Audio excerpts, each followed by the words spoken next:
E vamos pedir a luz, a graça, a força viva do Santo Espírito de Deus, que nos ajude a compreender, a guardar, a assimilar essa palavra. Da primeira leitura de São Paulo escrevendo aos Gálatas, a gente vê assim uma espécie de uma prestação de contas do apóstolo Paulo, por onde esteve, o que fez, enfim, né, a sua missão. A gente viu ali o encontro com Pedro, né, a missão que ele fez, por lugares por onde pregou, né, quem que ele, para justificar ali, o que está por trás é justamente assim a dúvida que tiveram para com o ministério dele. Você é ou não é apóstolo? Então ele começou a falar assim, eu sou por causa disso, disso, disso, disso. E começou a fazer uma prestação de contas. Mas o que mais chama a atenção, minha gente, o que mais chama a atenção é, sem dúvida, o evangelho de hoje. Conhecido.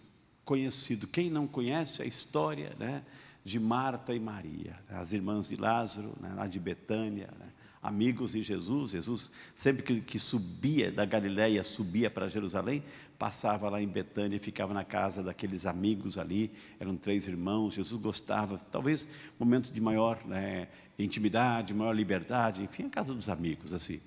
E ali nessa ocasião acontece aí uma cena estranha, a ponto de Jesus ter que chamar a atenção de uma das irmãs, Marta, né?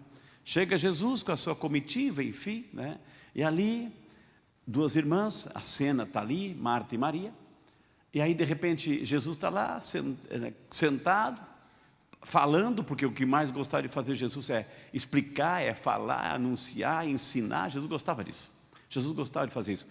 Então, aí, de repente, Maria, diante daquelas palavras de Jesus, aquele entusiasmo, enfim, ela se senta aos pés de Jesus, naquela atitude, que isso é tudo um contexto histórico, contexto cultural. Sentar aos pés é reconhecer que diante de mim tem uma autoridade, então eu sento para escutar, então Maria sentou aos pés de Jesus e começava a escutar Jesus enquanto pregava. A outra irmã, Marta, que se nós tivéssemos que fazer uma votação aqui hoje, quem votaria em Marta, quem votaria em Maria, né? Quem votaria em Marta?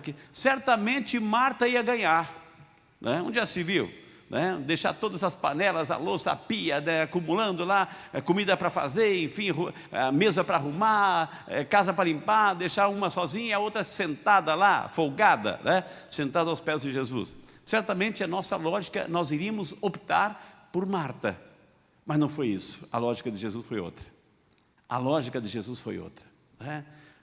Panela na pia ia ter, antes, durante e depois, né? Mas a presença de Jesus não, né? A presença tem que se valorizar. Temos que valorizar quando estamos na presença de Jesus.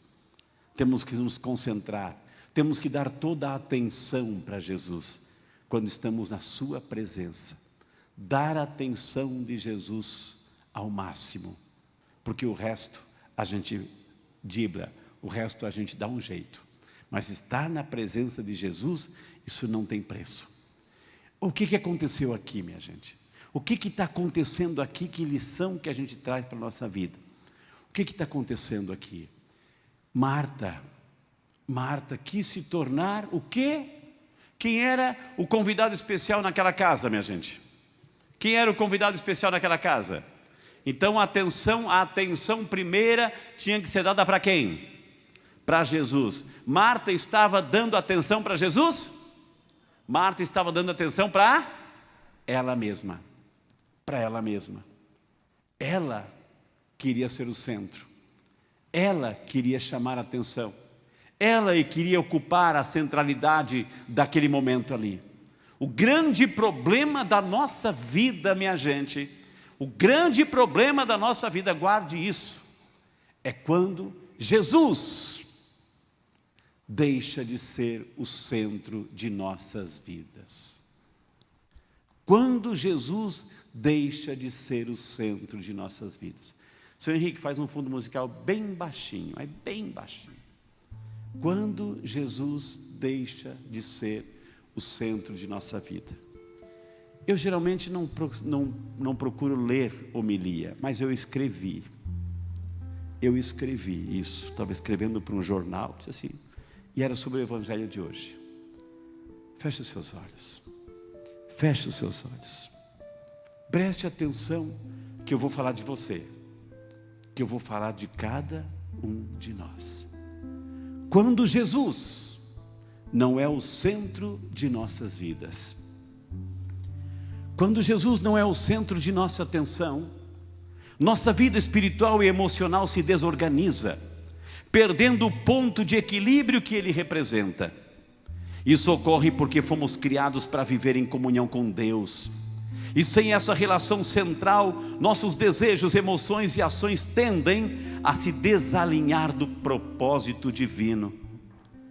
Quando Jesus não ocupa o centro, buscamos preencher esse vazio com outras coisas: trabalho, status, relacionamentos, prazeres momentâneos, sexo ou bens materiais.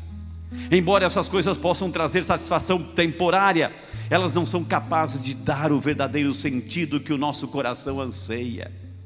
A ausência de Jesus no centro nos deixa vulneráveis a buscar constantemente algo que preenche o vazio interior, o que pode resultar em frustração e cansaço, pois nada substitui o papel de Cristo como a fonte de nosso propósito e identidade. Sem Jesus como referência, nossa vida interior se fragmenta. Passamos a nos dividir entre desejos e expectativas contraditórias, sem ter uma base sólida que nos oriente. Jesus é a âncora que nos dá estabilidade e coesão. Sem Ele, a alma se torna agitada como um barco sem leme, à mercê das ondas, das emoções e das circunstâncias. Isso pode levar a um sentimento constante de insatisfação e ansiedade, pois sem um centro firme, as inquietações e os medos se tornam mais presentes. Quando Jesus não é o centro, nossas prioridades se desalinham.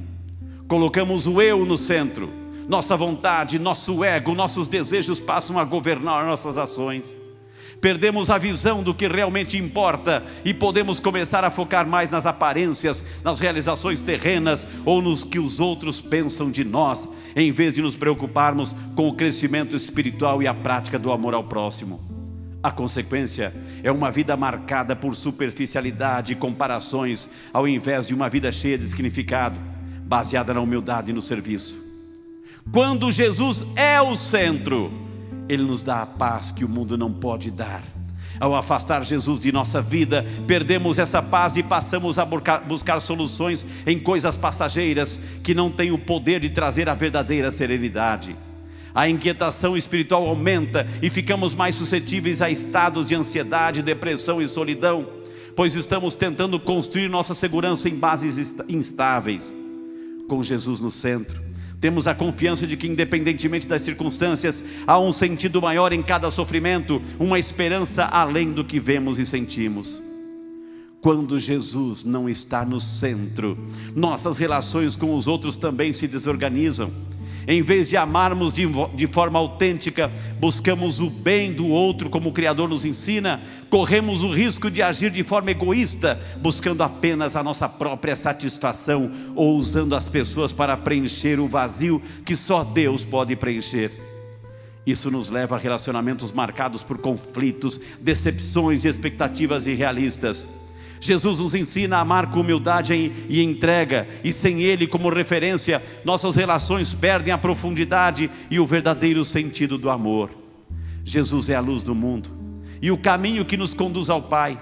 Quando Ele não está no centro, ficamos sem direção e perdemos a capacidade de discernir com clareza o que é bom, o que é a vontade de Deus e o que nos leva à verdadeira vida. Nossas decisões passam a ser baseadas apenas em nossos impulsos ou em opiniões alheias, e não na sabedoria que vem do Evangelho e da comunhão com o Espírito Santo. Isso nos deixa vulneráveis a escolhas que, em vez de nos aproximarem de Deus e do verdadeiro propósito, nos afastam ainda mais. Sem Jesus no centro, até mesmo nossas ações dentro da igreja podem se tornar vazias. Podemos acabar nos envolvendo em atividades e compromissos por obrigação ou por busca de reconhecimento, e não como expressão do amor a Deus e ao próximo. Quando Jesus é o centro, nossas ações na comunidade são orientadas pelo desejo de servir e de testemunhar o Evangelho. Mas sem essa centralidade em Jesus, corremos o risco de transformar até mesmo nossas ações de fé em meras formalidades, perdendo a essência do serviço e do amor cristão. Para recentrar nossa vida em Jesus, é necessário um retorno ao essencial, a oração, sentar aos pés de Jesus, a leitura da palavra, os sacramentos, o cultivo de uma relação íntima com Ele. É através desses meios que abrimos espaço para que Ele seja o Senhor de nossas vidas. Reconhecer que sem Jesus nossa vida se desorganiza é o primeiro passo para buscar uma vida mais profunda e verdadeira. É preciso deixar que Ele seja a rocha sobre a qual construímos tudo, para que nossos passos tenham firmeza, nossas decisões sejam orientadas pela fé e o nosso coração esteja sempre em paz, mesmo nas tempestades. Quando Jesus é o centro, tudo ao nosso redor se ajusta e experimentamos a vida em abundância que Ele prometeu. É a Ele que devemos voltar constantemente, para que sejamos plenos e para que a nossa vida reflita a luz e o amor que Ele é. Quando Jesus é o centro, Maria escolheu a melhor parte: estar com Jesus, aprender de Jesus, escutar Jesus. O resto é só resto. Amém? Amém? Coloque a partir de hoje Jesus como centro de sua vida. Escolha a melhor parte e esta não lhe será tirada. Amém.